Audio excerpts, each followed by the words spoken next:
The amber glow of gaslight flickered across the mahogany panels of the Athenaeum Club, casting long shadows that seemed to dance with the cigar smoke curling toward the coffered ceiling. Baron Reginald Ashworth sat rigid in his leather chair, his brandy snifter trembling imperceptibly in his manicured hand as he stared at the woman across from him in her modest drawing-room. But that was still hours away from this moment, when he had been nothing more than a wealthy man drunk on his own arrogance. "Gentlemen," Lord Pemberton had declared earlier that evening, raising his glass of port with theatrical flourish, "I propose we make this evening rather more stimulating than our usual discourse on railway investments and colonial affairs." The gathering of England's most privileged sons had turned their attention to their host, their faces flushed with expensive wine and the particular brand of ennui that afflicted men who had never known want. Baron Ashworth, resplendent in his evening dress, had leaned forward with interest. At 32, he possessed the kind of devastating handsomeness that opened doors and loosened corsets in equal measure, sharp cheekbones that could cut glass, eyes the color of winter storms, and a mouth that suggested both cruelty and sensuality. "What manner of stimulation did you have in mind, Pemberton?" asked the Honorable Charles Fitzroy, a man whose gambling debts were legendary even among their profligate circle. Pemberton's smile was predatory. The widow Hartwell. A collective intake of breath rippled through the room. Every man present knew of Mrs. Eleanor Hartwell, the young widow who had retreated to a modest terrace house in Bloomsbury following her husband's death 2 years prior.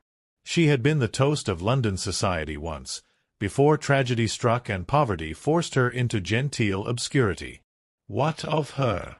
Baron Ashworth inquired, though something cold was already settling in his stomach. "Word has it she's become quite the recluse. Refuses all social invitations, spurns every gentleman caller.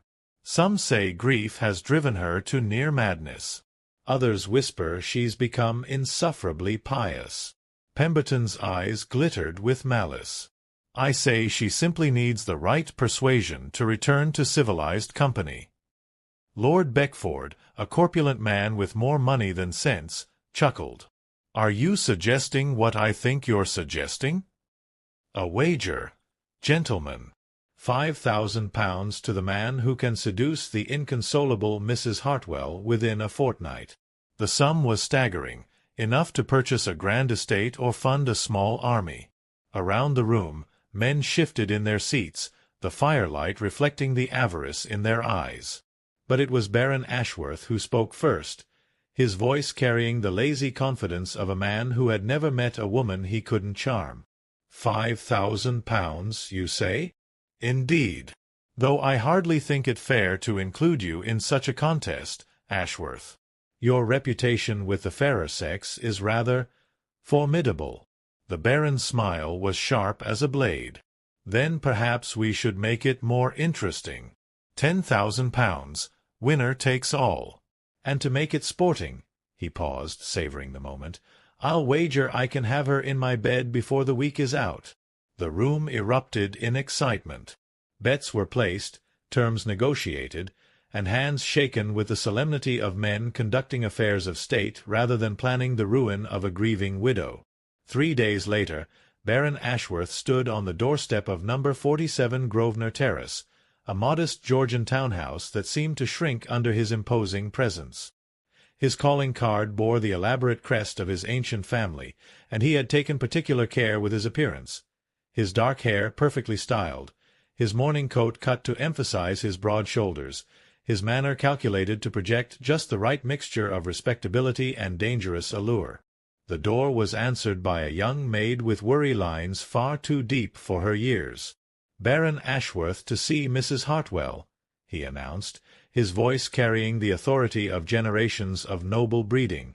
"I'm sorry, my lord, but Mrs. Hartwell is not receiving visitors. Inform your mistress that I come on a matter of some urgency regarding her late husband's affairs." It was a lie, of course, but a useful one. Within minutes, he was shown into a drawing-room that spoke eloquently of reduced circumstances. The furniture, while elegant, bore the subtle signs of careful maintenance rather than regular replacement. The wallpaper, though once fashionable, had faded slightly in places where the afternoon sun struck it. Fresh flowers, clearly picked from a modest garden rather than purchased from a costly florist, provided the only bright spots of color. And then she entered. Eleanor Hartwell was not what he had expected. The stories had prepared him for a broken woman, perhaps grown sharp-tongued with grief or soft with piety. Instead, he found himself facing someone who seemed to carry her sorrow like armor. She was perhaps 26, with auburn hair swept back in a simple chignon that emphasized the elegant line of her neck. Her dress was black, as befitted her mourning, but cut with a precision that suggested she had not entirely abandoned her sense of style. Her eyes, a remarkable shade of green, regarded him with polite wariness. "Baron Ashworth," she said, her voice carrying the cultured tones of her breeding. "I'm told you have news of my late husband?" He had prepared for this moment, crafting his approach with the same careful attention he might give to a military campaign. "Mrs. Hartwell, forgive the deception, but I feared it was the only way you would grant me an audience. I come not with news of your husband, but with something I hope you will find far more valuable. Friendship." Her eyebrows rose slightly. "I beg your pardon? I know something of loss myself," he continued smoothly, moving to take the chair she indicated with a graceful gesture. "My own wife died 3 years past. Consumption. I found that society's well-meaning attempts at comfort often felt more like intrusions upon grief." It was partially true. His wife had indeed died of consumption, though he felt compelled to omit that their marriage had been one of convenience and that her death had brought him nothing but relief and a substantial inheritance. Something flickered in Mrs. Hartwell's eyes, surprise, perhaps, or recognition. I'm sorry for your loss, Baron Ashworth. But I fail to see. What I propose is simple," he interrupted gently. "Not the superficial condolences of society, but genuine companionship. Someone who understands that grief is not a wound that heals cleanly, leaving no trace." Over the following days, he called upon her with increasing frequency. He brought books, not the improving texts that well-meaning friends might choose, but novels and poetry that spoke to the soul. He spoke of his travels, of art and music and philosophy, carefully avoiding topics that might remind her of her loss while gradually drawing her into conversation. Eleanor proved to be remarkably intelligent, with opinions on subjects that would have scandalized the conventional ladies of their social circle. She had read extensively during her months of isolation, and their discussions ranged from the latest scientific discoveries to the social reforms being debated in Parliament. "You surprise me, Mrs. Hartwell," he said one afternoon as they walked through the small garden behind her house. "Most ladies of our acquaintance would consider such subjects far too political for polite conversation." She smiled, the first genuine smile he had seen from her. "Perhaps that's because most ladies of our acquaintance have never had to consider how Parliament's decisions might affect their daily lives. Widowhood has a way of making the theoretical quite practical." There was something in her tone that gave him pause, but he pressed on. "You speak as though you've experienced some particular hardship." "Haven't we all in our own ways?" she replied evasively, but he caught the shadow that crossed her features. As the days passed, he found himself looking forward to their meetings with an anticipation that had nothing to do with his wager. Eleanor's mind was sharp and her observations often startling in their insight. She made him laugh, something he hadn't expected and wasn't entirely comfortable acknowledging. More troubling still, he caught himself thinking of her at odd moments when he should have been focused on other matters. It was on the 5th evening that he sensed her defenses beginning to lower. They were sitting in her modest drawing-room, the fire casting warm shadows as she poured tea with the unconscious grace that spoke of her former station in life. "You've been very kind to me," she said quietly. "I wonder sometimes why you persist in visiting when I have so little to offer in return." This was his opening, the moment he had been maneuvering toward since his first call. He set down his teacup and moved to sit beside her on the small sofa, close enough that he could smell the faint lavender scent she wore. "Eleanor," he said softly, using her given name for the first time, "surely you cannot be so blind to your own worth." She turned to look at him, her green eyes wide with something that might have been hope or might have been fear. "I'm not the woman I once was. Grief changes a person." "It makes them more real," he replied, and realized with a start that he meant it. "The woman I see before me has depth that the shallow butterflies of society could never possess." His hand found hers, his thumb tracing gentle patterns across her knuckles. She didn't pull away, though he felt a fine tremor run through her. "Reginald," she whispered, and his name on her lips sent an unexpected jolt through him. When he kissed her, it was with a gentleness that surprised them both. Her lips were soft and warm, and she tasted of tea and something indefinably sweet. For a moment, the elaborate game he had been playing seemed to fall away, leaving only the simple truth of his desire for this woman. She pulled back first, her cheeks flushed and her breathing slightly uneven. This is right," he said firmly, though something in his chest felt strangely tight. "You've been alone too long, Eleanor. You deserve happiness."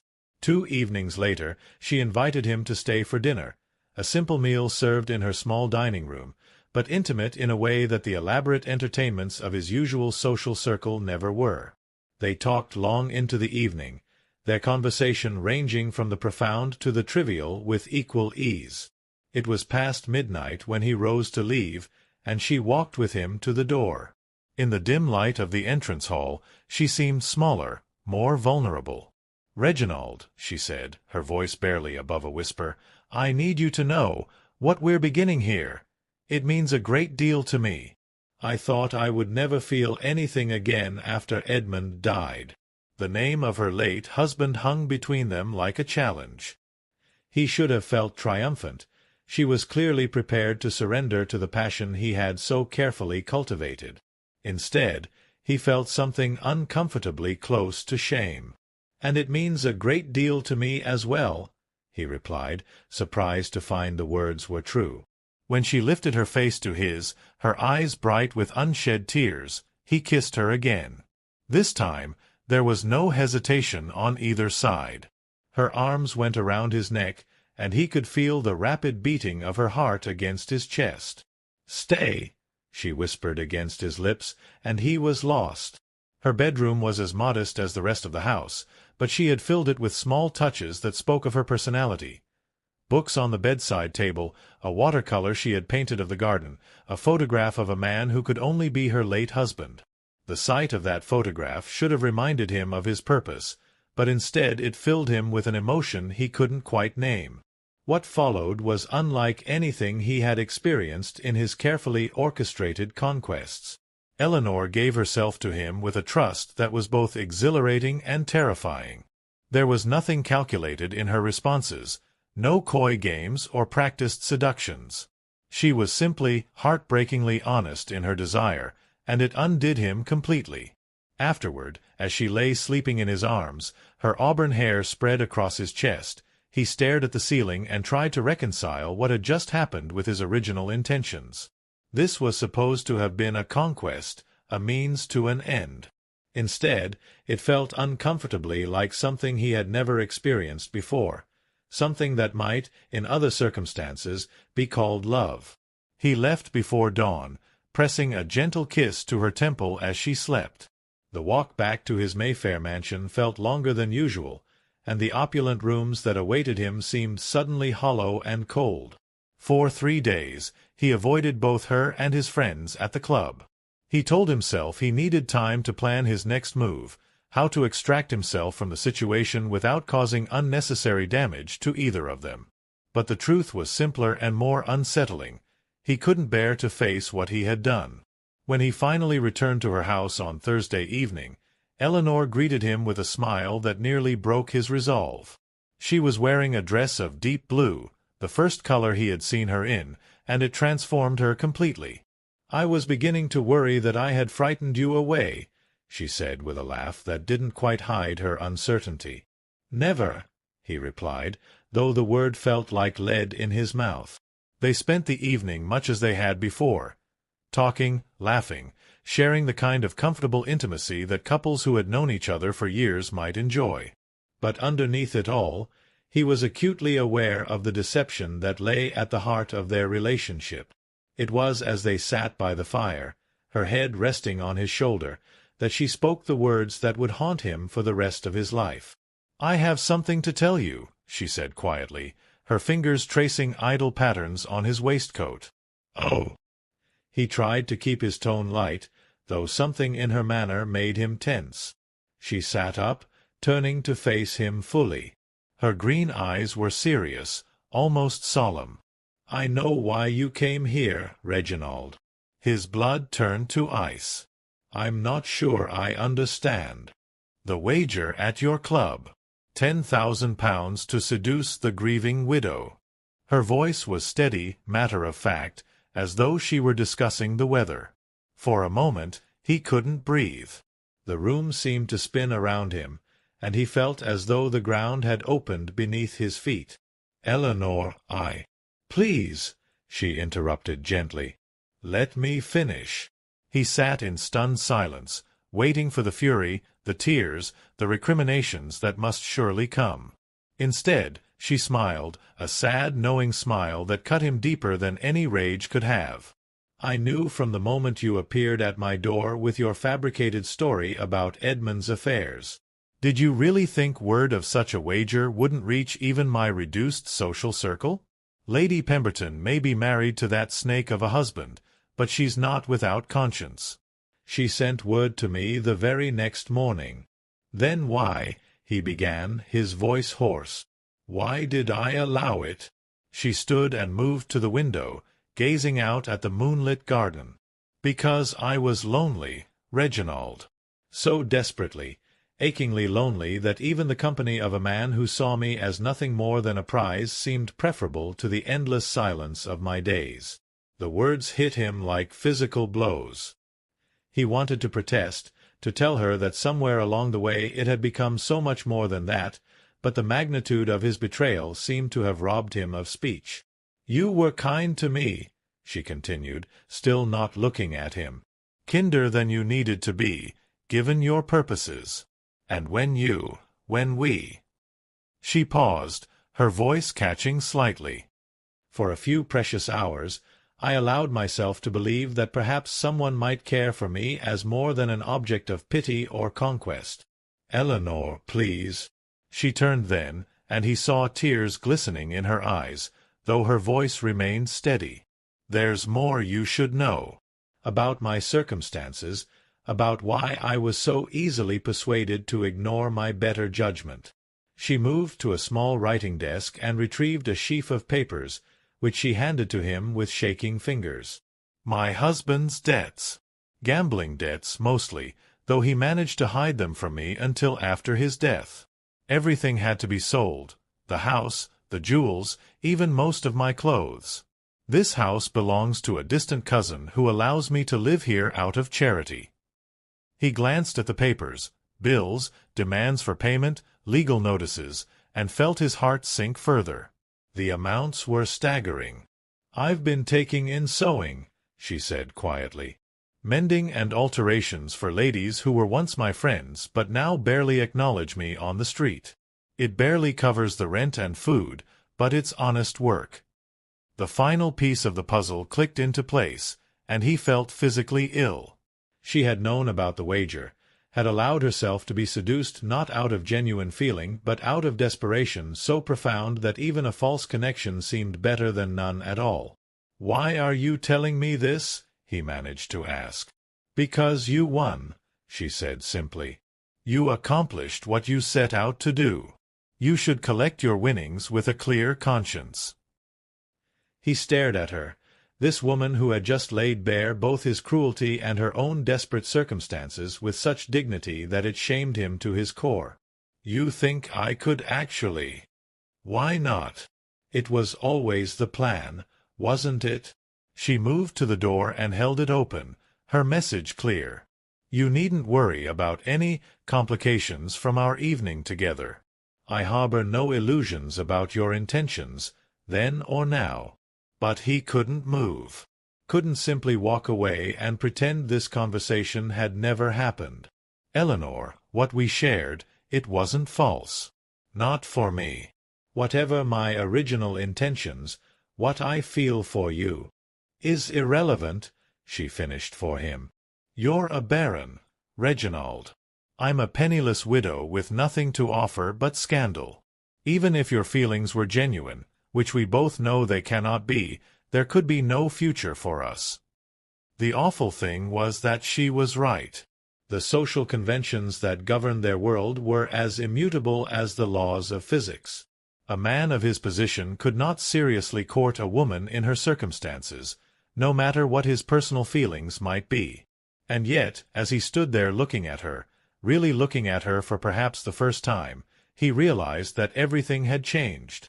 The games and artifice that had once seemed so natural to him now felt like the posturing of children.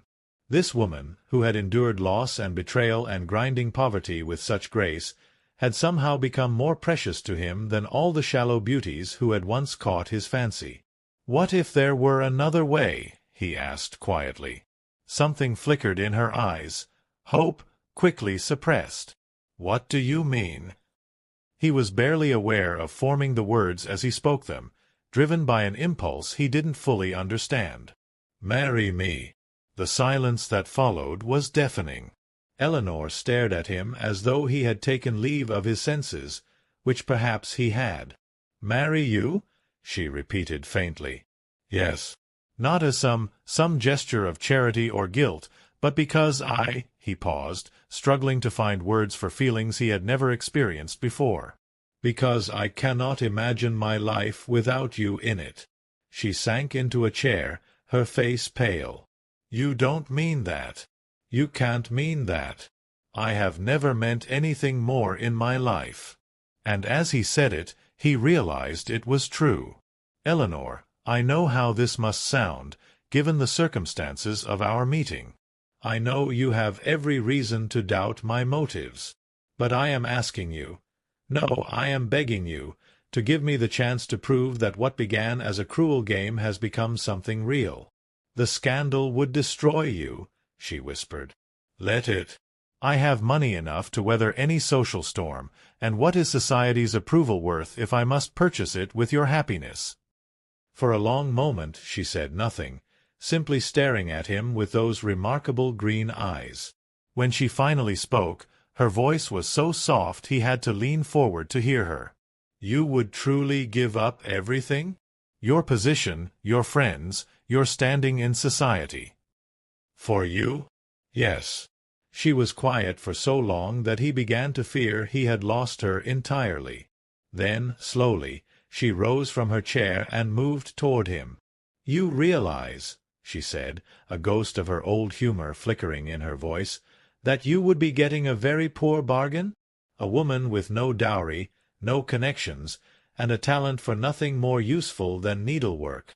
I would be getting the only woman who has ever made me want to be a better man than I am. When she smiled, the first truly joyful smile he had seen from her, it was like watching the sun rise after the longest night of his life. Then yes, she said simply. Yes, I will marry you, Reginald Ashworth, though I suspect we are both quite mad. The wedding took place 6 weeks later in a small church in the countryside, far from the prying eyes of London society. There were only a handful of guests, her cousin, his elderly aunt who had always been fond of him, and a few friends who valued love over convention. As they spoke their vows, he thought of the wager that had brought them together and the terrible price they had both nearly paid for other people's entertainment. But looking into Eleanor's eyes as she promised to love and honor him, he felt only gratitude for the chain of events that had led him to her. The scandal, when it broke in London, was every bit as devastating as Eleanor had predicted. Former friends cut him dead in the street, invitations dried up, and his name became synonymous with foolish romantic excess in the drawing-rooms of Mayfair. But he found, to his surprise, that he didn't care. They settled in his country estate, far from the poisonous atmosphere of town. Eleanor threw herself into the role of Baroness with enthusiasm, establishing schools for the local children and organizing relief efforts for the poor. Her intelligence and compassion won over even the most skeptical of his tenants, and within a year she was more beloved in the county than he had ever been. Late at night, as they lay in their bed watching the fire die down in the grate, she would sometimes ask him if he regretted the choices he had made. He would answer her with kisses and whispered endearments, but the real answer was simpler than she knew. He had wagered £10,000 on seducing a widow, but what he had won was worth far more than money. He had found love, real love, and a woman whose strength and grace had taught him what it meant to be truly worthy of another person's trust. The Baron, who had once measured his worth by the approval of fools, had learned, through the love of an extraordinary woman, to measure it by something far more precious, the content of his own character and the depth of his devotion to the person who mattered most. And on quiet evenings, when Eleanor would look up from her needlework with a smile that still made his heart race, he knew that he was the luckiest man alive, not because he had won a bet, but because he had lost himself completely to the one woman who had made him whole.